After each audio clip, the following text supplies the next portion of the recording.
এইখানে যদি শিবির থাকে আমি এইখানে রাস্তায় নামবো না।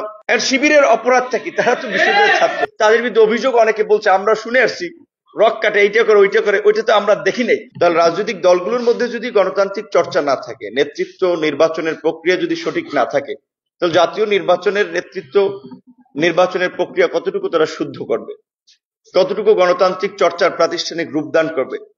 আমাদের শেষের আজিজুর ভাই যেটা বলেছে এটা ঠিক, যে শুধু 15 বছরের আয়নাতেই সবকিছু দেখলে হবে না।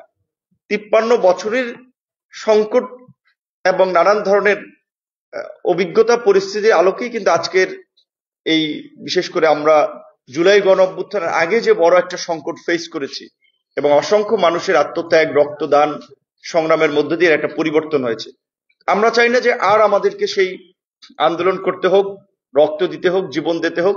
দীর্ঘ আন্দোলন, 8 মাস ব্যাপী, কি 8.5 মাস ব্যাপী আন্দোলন ছিল। আমরা 17 ফেব্রুয়ারি শুরু করেছিলাম, সেটা অক্টোবরের 4 তারিখ প্রজ্ঞাপনের মধ্য দিয়ে সমাপ্ত হয়েছিল। আমরা কোটার বাতিল চাই নাই পুরোপুরি, সে সময় সংস্কার চেয়েছিলাম। সরকার চালাকি করে কোটা বাতিল করেছে যেন এটাকে তারা ফিরিয়ে আনতে পারে। তারপরে আমরা মনে করেছিলাম যে দীর্ঘ আন্দোলনের ফল এবং নির্যাতন, নিপীড়ন, জেল, জুলুম এর মধ্যে দিয়ে একটা আংশিক বিজয় হয়েছে। রাষ্ট্র সংস্কারের জন্য রাজনীতির সংস্কার প্রয়োজন আছে, তার জন্য তরুণদেরই আমি মনে করি যে ভূমিকা নিতে হবে। কারণ এই দেশের ঐতিহাসিক যত পট পরিবর্তন সেটা কিন্তু তরুণদের হাত ধরেই।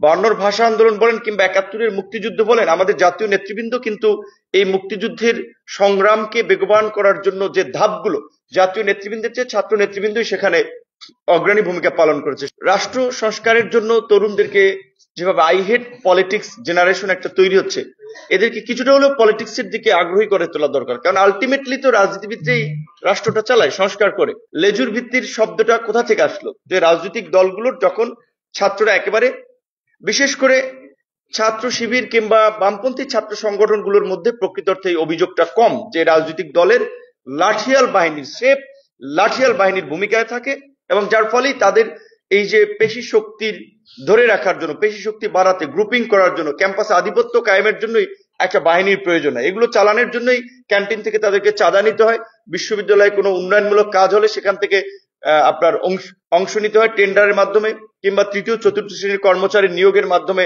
পয়সা ইনকাম করতে হয়। এইটা বামপন্থী এবং ছাত্র শিবির বা ইসলামী অন্যান্য ছাত্র সংগঠন, তাদের মধ্যে কিন্তু এই অভিযোগগুলো কম। কিন্তু যেমন আমরা 2019 সালে নির্বাচিত হওয়ার পরে আমরা কিন্তু ওই রকম একটা পরিস্থিতির মধ্যেও ছাত্রলীগকে কিছু কিছু জায়গায় চ্যালেঞ্জ করতে পেরেছিলাম। এবং ঢাকা বিশ্ববিদ্যালয়ে যেখানে দেখেন ছাত্র দলের মতো একটা বড় সংগঠন, তাদের বলা চলে প্রবেশই নিষিদ্ধ ছিল, কিন্তু এই ডাকসু নির্বাচনকে কেন্দ্র করে কিন্তু তাদের অ্যাক্টিভিজম কিংবা ক্যাম্পাসে প্রবেশের একটা সুযোগ তৈরি হয়েছিল এবং স্বাভাবিক কার্যক্রম তারা করেছিল। অবশ্যই আমি মনে করি ছাত্রদেরকে এই দাবিতে রিজিড হওয়া উচিত, এবং দাবি অবশ্যই ছাত্র সংসদ নির্বাচনের আগে জাতীয় নির্বাচন হবে না, হতে দেওয়া হবে না। ছাত্রদের নির্বাচন আগে হতে হবে। এই বিশ্ববিদ্যালয়ে ধরেন ঢাকা ইউনিভার্সিটি বলেন, চতুর্থ শ্রেণীর কর্মচারী নিয়োগ হয়, নির্বাচন হয়, শিক্ষকদের নির্বাচন হয় প্রতি বছর। তাহলে ছাত্রদের নির্বাচন কেন হবে না? ছাত্র সংসদের নির্বাচন কেন হবে না? ছাত্রদের তো নেতৃত্ব, তাদের নেতৃত্ব তৈরির পাশাপাশি শিক্ষার্থীদের দাবি দেওয়া নিয়ে প্রশাসনের সাথে একটা নিবিড়ভাবে কাজ করার সুযোগ আছে। এখন ধরেন বৈষম্য বিরোধী আন্দোলনের ফোকাস নেতৃবৃন্দ একটু স্পেস পাচ্ছে, এটা তো বেশি দিন থাকবে না। যদি একটা ন্যাশনাল ইলেকশন হয় 1 বছর পরে আর থাকবে না। তাহলে এখন তারা যেভাবে শিক্ষার্থীদের, কমন শিক্ষার্থীদের জন্য কিছুটা কাজ করার স্পেস পাচ্ছে, 1 বছর পরে আর পাবে না।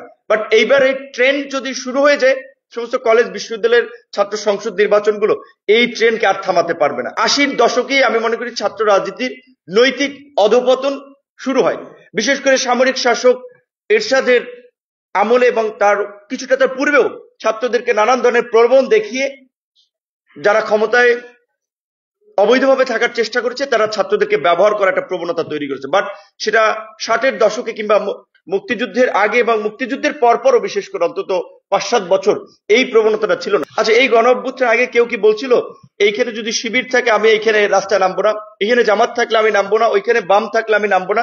তাহলে এখন কেন এরকম একটা বিগ পরিবর্তনের পরে এখন এই যে আজকের এখানে দুটো ছাত্র সংগঠন এসে আবার বলছে যে শিবির থাকলে তারা থাকবে না? আর শিবিরের অপরাধটা কি? তারা তো বিশ্ববিদ্যালয়ের ছাত্র। ছাত্র সংগঠনগুলোর যেগুলো ন্যূনতম আদর্শিক চর্চা করে, শিবির ইজ অন অফ দেম, এটা অস্বীকার করা হয় নাই। তো তাদের তো খারাপ কাজ হ্যাঁ যদি থাকে, তাদের বিরুদ্ধে অভিযোগ অনেকে বলছে, আমরা শুনে আসছি রক কাটে, এইটা করে ওইটা করে, ওইটা তো আমরা দেখি নাই। যদি রক কাটে তার বিরুদ্ধে আপনারা দাঁড়ান, কিংবা তাদের যদি অপকর্ম হয় সবাই দাঁড়ান, শুধুমাত্র শিবির না, শুধু অধিকার পরিষদ, বৈষম্য বিরোধী আন্দোলন, বাম সংগঠন যারাই করুক, যারা শিক্ষার্থীদের বিরুদ্ধে অবস্থান নেবে কিংবা শিক্ষার পরিবেশে বিঘ্ন ঘটাবে তাদের বিরুদ্ধে দাঁড়ান। কিন্তু আপনারা যেমন কামরুল স্যারের কিছুদিন আগে দেখলাম কয়েকজন ছাত্ররা একটা বিষয় নিয়ে প্রতিক্রিয়া দেখিয়েছে এবং সেজন্য তালা মারার মতো পরিস্থিতি এরকম হুমকি দিচ্ছে। এখন তারা কিন্তু, আমি যতদূর, আমি তো এই বিশ্ববিদ্যালয়ে পড়ি না, একটা প্রোগ্রেসিভ মুভমেন্টে সবসময় তার একটা ব্যক্তিগত ভূমিকা আমরা লক্ষ্য করেছি, এবং বিশেষ করে এখানকার ছাত্র শিক্ষকদের মধ্যে যে বন্ডিং, সত্যিকার অর্থে এটা অন্যান্য বিশ্ববিদ্যালয়ে কম আছে। এমনকি আমার ডেটটা মনে নাই, কিন্তু যেদিন ছাত্ররা সম্ভবত ভিসির বহিরাগতরা ক্যাম্পাসে ঢুকে আক্রমণ করেছিল, তারা ভিসির ওখানে জবাব দিতে চাইতে গিয়েছিল, ওখানে ছাত্রলীগ কিংবা বহিরাগতরা সাথে হামলা করলো এবং তাদের উপরে মানে লাঠিচার্জ করলো। শিক্ষকরা কিন্তু ছাত্রদের পাশে ছিল। ঢাকা বিশ্ববিদ্যালয়ে এই চিত্র অনেকদিন আমরা দেখি না। কেউ কেউ বলছে 5ই আগস্টের মতো প্রয়োজনে আবার গণতন্ত্রের জন্য ভোটের দাবিতে রাজপথে আমাদেরকে নামতে হবে। আচ্ছা, তাহলে এই বিপ্লবটা আমরা কেন করলাম? হাসিনার মতো একটা দৈত্য দানবীয় ফ্যাসিস্টকে কেন সরালাম? যে আমাদেরকে যদি আবার ভোটের জন্য, গণতন্ত্রের জন্য লড়াই করতে হয়। আশা করি আমাদেরকে সেটি করতে হবে না, এবং সেই ক্ষেত্রে নতুন নেতৃত্বের কথা আমরা বলছি, তরুণদেরকে রাজনীতিতে এগিয়ে আসার কথা বলছি, নতুন নেতৃত্ব তৈরিতে, তরুণদের জন্য সুযোগ তৈরি করে দেওয়ার জন্য ছাত্র সংসদ নির্বাচনের কোনো বিকল্প নাই। জাহাঙ্গীরনগর বিশ্ববিদ্যালয় কর্তৃপক্ষকে আমি ধন্যবাদ জানাই, তারা সবচেয়ে সাহসী সিদ্ধান্ত নিয়েছে, কারো ইশারা আকাঙ্ক্ষার অপেক্ষায় থাকে না, জাকসু রোড ম্যাপ দিয়ে দিয়েছে। এবং আমি অনুরোধ করবো যে স্যারকে তিনি দৃষ্টান্ত রাখবেন, জাকসুকের সকলকে নিয়ে একটা ইনক্লুসিভ এবং শান্তিপূর্ণ একটা নির্বাচন সবার আগে তিনি উপহার দেবেন।